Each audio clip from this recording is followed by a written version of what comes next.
Hi, I'm Cindy Lou Kavanaugh, and this is Terry from Blue Ribbon Discount Cleaning Supplies, and he's going to be helping today to demonstrate how to use the Clark stripping machine for all of the stations in Marion County Fire Rescue.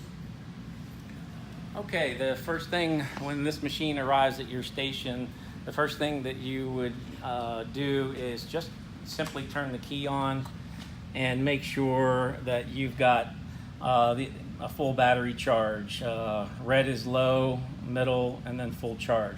If you don't have a full battery charge, this is your charger with the plug. It's an onboard charger.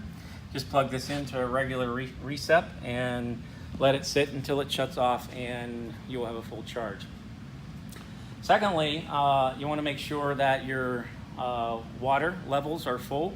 In this particular machine, you have a solution tank right here. This is where you put your clean water.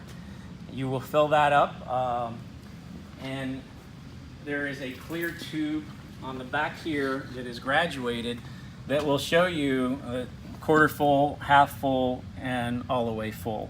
So at this point you can see the water level is full. Now that you've got a full tank, this recovery tank here is where your gray water, dirty water goes when it's sucked up off the floor. You want to make sure that this is empty. And to empty this machine, there is a gravity drain here, which you simply just unscrew the cap, put it down, and let it into a gravity drain into wherever is appropriate. So now you've confirmed you have water, you have solution. What you're going to do now is make sure that you have the correct pad. There are the pads that we will use for this machine. There are two types.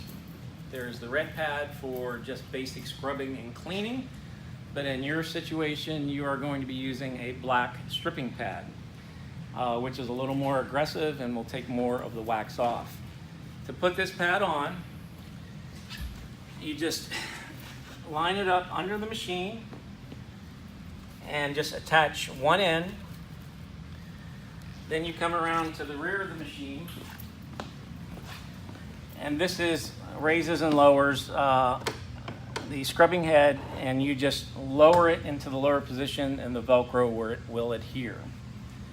So now you've got battery, you've got water, you've got your pad on, and the last thing you're going to do before you start scrubbing is you're going to lower the squeegee. The squeegee is raised and lowered very simply by up and down. So you're going to put that in the down position.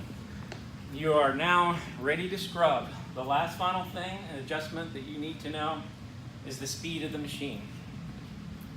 This is your throttle control here. Obviously, Rabbit is fast. Put it somewhere around mid-range, because you can't go too fast. You have to let the machine have time to do its work, and so slower is better. When you're ready to go, you simply press and the machine will start going forward. If for some reason you need to go in reverse, around the front of this machine is a little white reverse button. Press and hold, and then to press the go button, and it will start to go in reverse. So you got forward and reverse. Now you're ready to go. What you're going to do now is you're going to apply your stripper to the floor. Cindy, you have the stripper, and on the package or on the 5-gallon drum, there is dilution recommendations on it, which in most cases is 4 gallons of water to 1 gallon of stripper. Which is Blue Ribbon Supplies, which is bare bones. So when you are stripping, you're going to request bare bones on your cleaning supply order form. So you're going to take a regular bucket and a mop that is older that you're not going to use after this particular application. You're going to put 1 gallon of stripper with 4 gallons of cold water into the bucket. You're then going to take it out and you're going to distribute the solution onto the floor liberally, and just be very careful, because when you put fresh stripper down on the floor, it gets very slippery. So take the stripper, distribute it out into the section that you're going to do, and then work your way back. At that point, you're going to need it to sit and dwell for approximately 8 to 10 minutes. You'll see the wax start to emulsify. Once you see the wax start to emulsify, you're ready to go. And so put the scrubber down, put the squeegee down, and you turn on your vacuum and the pump, and you are ready to go.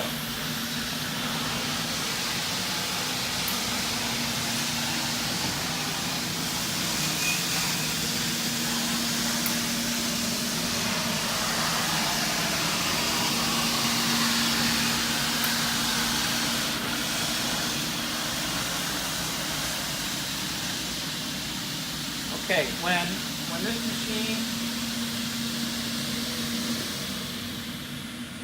this machine is when you hit the drive levers, it'll start to oscillate. The last thing, you can adjust the water level. I would recommend that you go 3/4 water level to full water level, and it'll distribute it out enough for it to rinse as you're sucking up the slurry that you've already scrubbed with the black pad. Now that you're done scrubbing the area that you want to strip, you're going to come behind it. You're going to do a rinse mop with just regular rinse water and a mop. And then once that dries, you'll be able to start putting wax down. Now, after you're done scrubbing, the maintenance on this machine is very important. You have to drain the tank of all the dirt and wax that you just sucked up.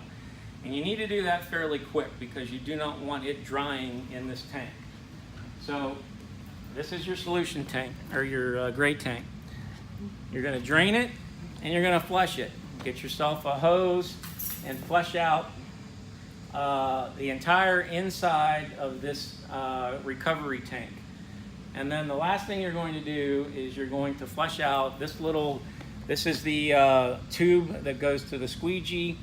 You need to back flush this for about 30 seconds to get any of the stripper and the wax out of the line from the squeegee.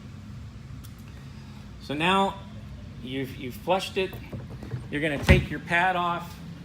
So you're going to raise your squeegee. You're going to raise your scrubber head up, and then you're just going to remove the pad for transport. Back to the logistics, and that's really all I have at this. Cindy, is there anything else you want to cover before we close just it up? to make sure that when you're the first time use, when it comes to your station, it needs to be charged in overnight. So make sure you do that first thing. Unless it has a full charge, however, then you will not need to do so. And to add to that, the onboard battery charger has an automatic sensor in it that you cannot overcharge it. It will shut off automatically, so don't worry about boiling the batteries or anything like that. The machine will shut off by itself. Yes, especially if you're getting more fluid in this intake here. And there is a ball here for the suction, so this machine will shut off. So just try to be careful that you're watching your fluid build up in here. All right, that's all I have. That concludes our video. Thank you for watching.